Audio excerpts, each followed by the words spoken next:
all of the Flint Bay region. NBC 25 News at 6 starts right now. Federal officials are now going door to door to help mid-Michigan residents dealing with flood damage. So far, FEMA has approved more than $1 million to help people affected by this summer's disaster. But they're hoping to do even more. NBC 25's Sarah Yeager is live in Midland, where they just opened up a new facility to help people. And Sarah, where is this new center at? Earlier today, the doors opened at this disaster recovery center here at Carpenter School in Midland. Now, this comes 6 weeks after historic flooding hit the region. Representatives will be at this new flooding center to help victims, making them eligible for more grant money that can help as they continue to pick up the pieces. This grant would be in addition to any insurance money they're already receiving. Victims will also be eligible for assistance from the Small Business Administration, who are on site as well. By opening this location, victims can speak one-on-one with representatives and get any questions answered that they still need. And as long as it takes, really. 4 counties is not a big, wide territory, so the DSA teams may not be here for a long time. But we will be here as an entity. FEMA will be here as long as it takes to get through this recovery. Now the center will be open Monday through Saturday from 8 a.m. to 6 p.m. It'll be closed on Sunday. And if you need to register outside of that time frame, we posted the link on our website, NBC25News.com. Live in Midland, Sarah Yeager, NBC 25. Michigan Department of Health and Human Services Director Nick Lyon wants prosecutors to release additional evidence in their case against him. Lyon's attorney filed motions asking a judge to release requested discovery material and issue subpoenas to several state offices, including the Inspector General, Auditor General, MDHHS, and McLaren Flint Hospital. His lawyers also want to subpoena the doctor of a Genesee Township man who died from Legionnaire's disease. Lyon is charged with involuntary manslaughter in the death of the man. Health officials identified the Flint River as a potential source of the Legionnaire's disease outbreak in 2014 and 2015. And taking a live look at our Saginaw Skynet camera, we will see a quiet night tonight, but unfortunately rain is on the way for Friday. Chief Meteorologist Jamie Cagle has your first look at the storm-ready forecast. I say let's just embrace the rain, Jamie. Welcome it with open arms. It's on its way. And as we take a look outside through our, on storm-ready Doppler radar, as well as the satellite loop, you'll see that we do have some clouds drifting across the sky. And we've had 1 or 2 little cells popping up around Clare County and now ending up in Gladwin County. There's a little bit closer look at that right now. That's going to be weakening as it drifts towards I-75 and M13 as we move into Bay County, Penn County direction there, as well as Aranac County. But again, mainly dry day with very little rain to speak of. As far as temperatures, most of us are sitting in the low 80s. We do have a 79 right now in Alma and 76 for Au Gres at this moment. Dew points still staying out of the 60s for the most part, still staying comfortable. And the numbers will be dropping through the 70s over the next couple of hours. As the skies continue to clear, we'll end up mostly clear for the overnight hours and again comfortable. Most of us into the mid to upper 50s. We'll talk about the next couple of days, when to expect the rain, when you'll need the umbrella, and taking a look at the weekend in your storm ready weather forecast. See you in a few minutes, Jay. The Mount Morris Library is reopened tonight after a brief closure due to bed bugs. The City of Mount Morris staff treated the building last night. The building was inspected today and found no evidence of bed bugs. The bugs were found in 2 books that were treated and then thrown away. A portion of Washington Street will remain closed tomorrow while crews continue to clean up after a crash involving 2 semi-trucks. The crash shut down the intersection of East Patrick Road and Washington Street yesterday morning. 2 semis sideswiped each other and one of the semis struck a power pole and traffic pole. All traffic on westbound Business 10 was rerouted to the East Patrick exit. Midland police tell us no one was hurt. A 35-year-old Midland man is arrested for possession of child porn. Christopher Cole was arrested following an investigation after police learned he was downloading and sharing the material. Police say they seized the digital evidence from his home. Now, Cole was charged with the receipt and possession of child sexually abusive materials. For news updates at your fingertips, download the NBC 25 News app. Stay connected while you are on the go. Right now, Hurley Medical Center nurses are voting whether or not to authorize a potential strike. NBC 25's Nick Russo joined us live in studio now to explain what this all means. Nick?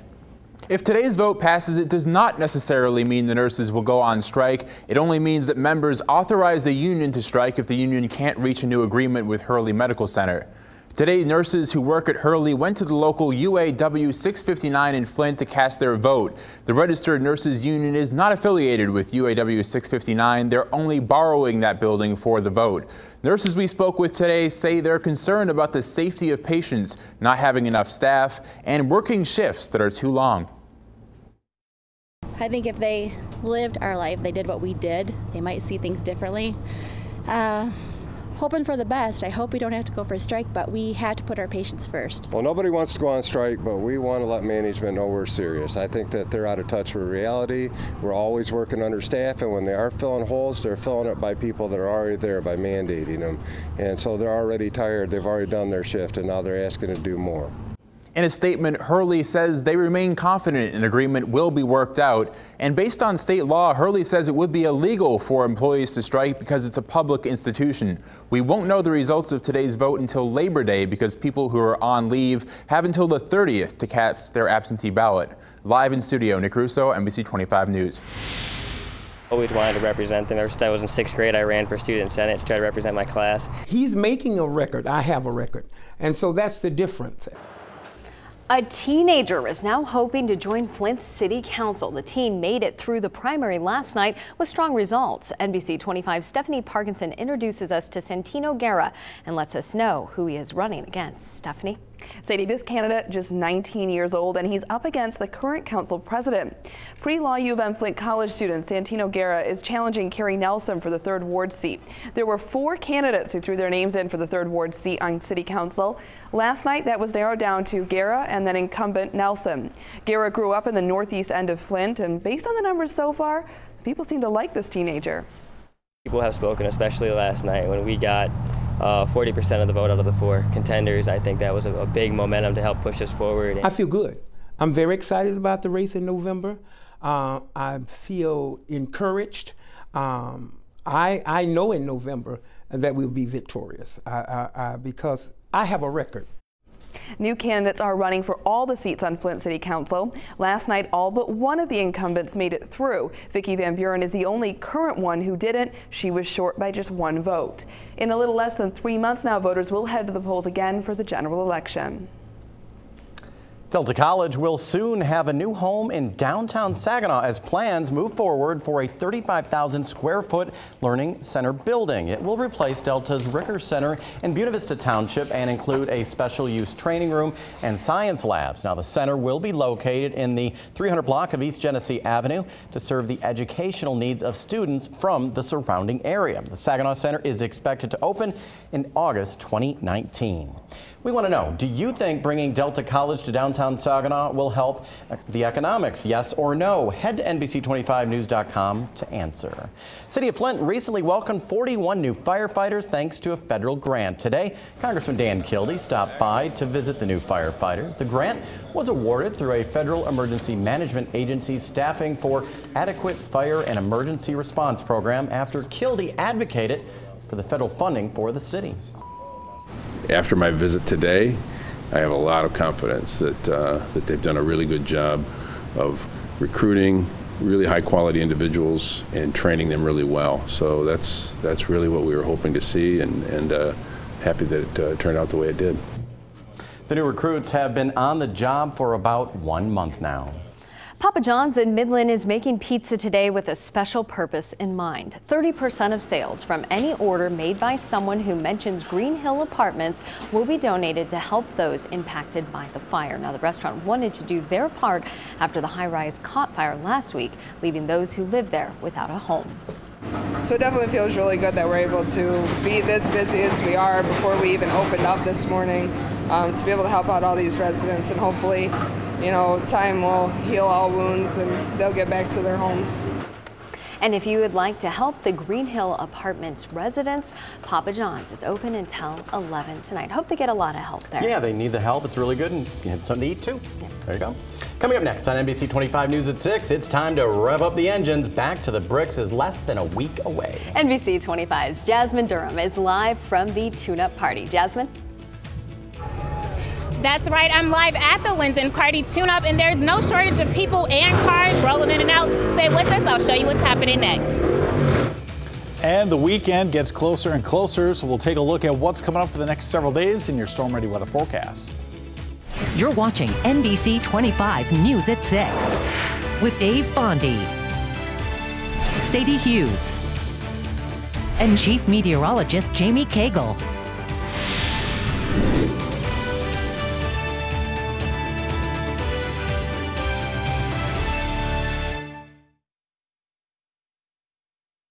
You're watching NBC 25 News at 6. Welcome back. We're less than a week away from the Back to the Bricks showcase. Good times ahead. Good times, lots of fun, and the excitement as well is building as car enthusiasts are gearing up for the main event. NBC 25's Jasmine Durham is live from the Linden Back to the Bricks tune-up event. Jasmine, what's happening out there? That's right, I'm out here in Linden, and there's no shortage of people or classic cars for that matter. Everybody's out here just having a great time, checking out some of the cars, and I'm here joined by Louis Lemieux, who owns this beauty right here. Tell us a little bit about your car. Well, I have a 1929 Model A Ford. It's called a Sport Coupe. It's not a convertible. Henry Ford wanted to build a car that looked like a convertible but not be a convertible, and this is exactly what he came up with. I love it. It's 4-cylinder, 40 horsepower. And so you've been coming out here for years. What is it that keeps bringing you back? Back to the Bricks. Well, I go down there every year. I've been going down there for probably the last 5, 6, 7 years.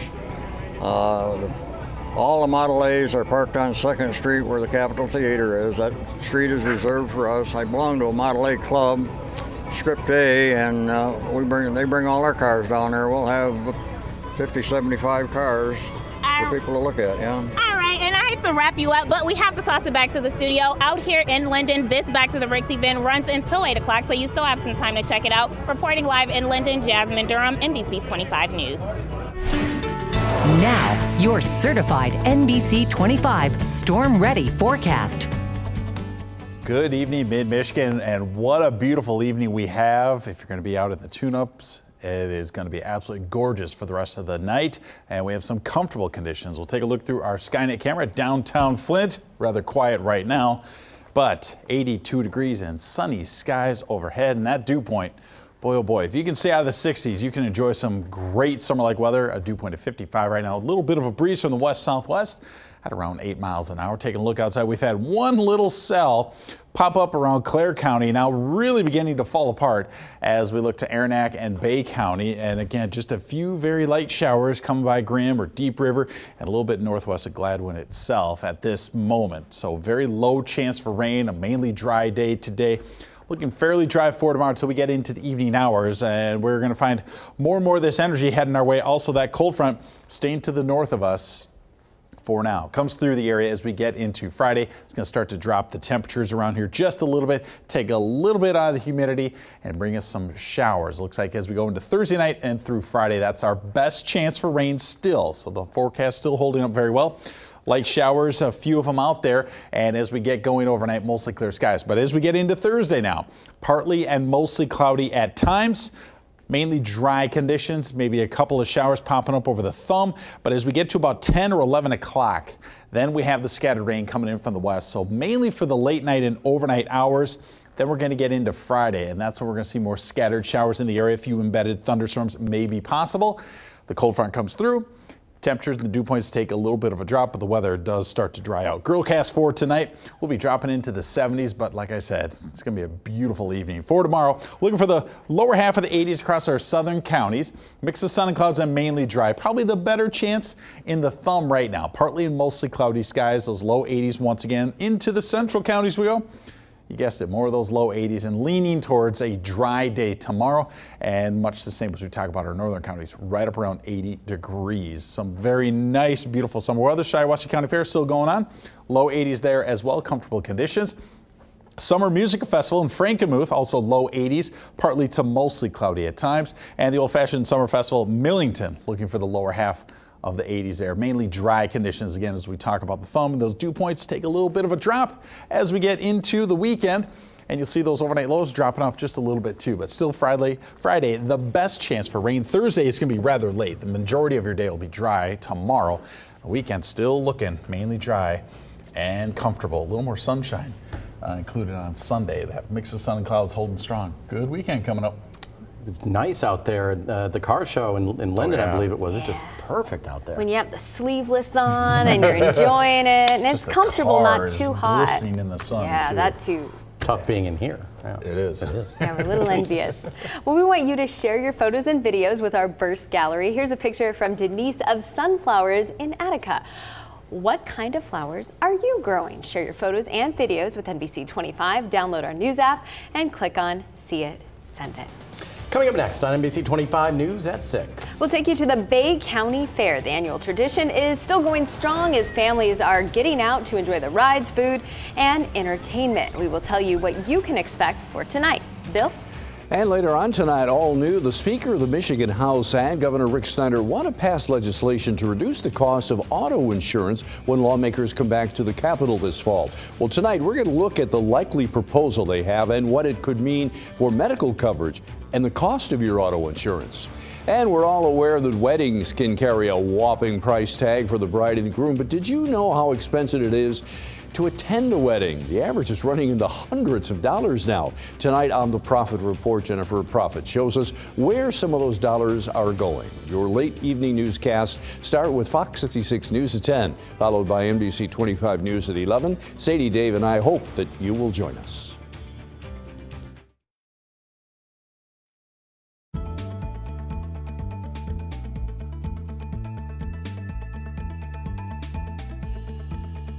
It's time for fried food, carnival rides, and a good time in Bay County. The Bay County Fair started yesterday, and tonight features truck and tractor pulls starting at 7.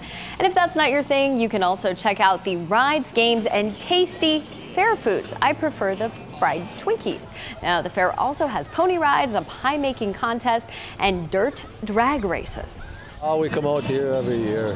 This is Bay County. We live in Bay County, so it's tons of fun for us, tons of fun to bring the grandkids out here.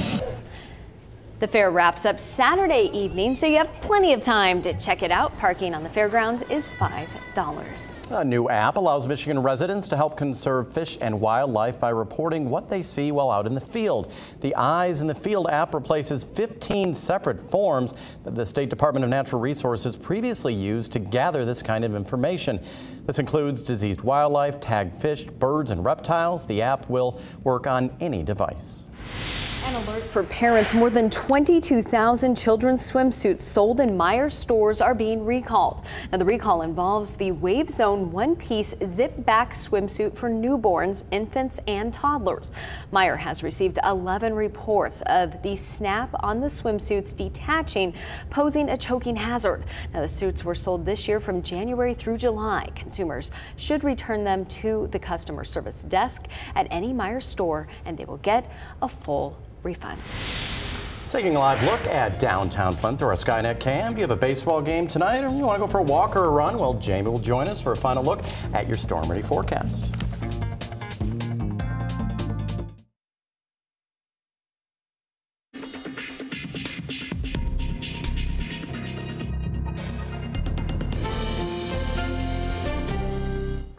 Things are looking great outside. Yeah, not bad at all. We have another great evening coming up. We have rain on the way, though. It'll be coming in, looks like kind of late tomorrow, maybe around 10 or 11 o'clock. Timing can make little adjustments to the forecast, but timing looks like it'll be tomorrow evening through Friday, and then we get behind a cold front. Yes, the temperatures take a little bit of a hit, but it's nothing drastic right now. Looks like it just takes a little bit of the stuffiness out of the air. That's about it. So pretty good stretch of weather. But for tonight, it's perfect to go out and do whatever you want. Yeah. Go to the fair. There you go. Yep. Lots of that going on. For sure. Thanks for joining us. Have a good night, everybody.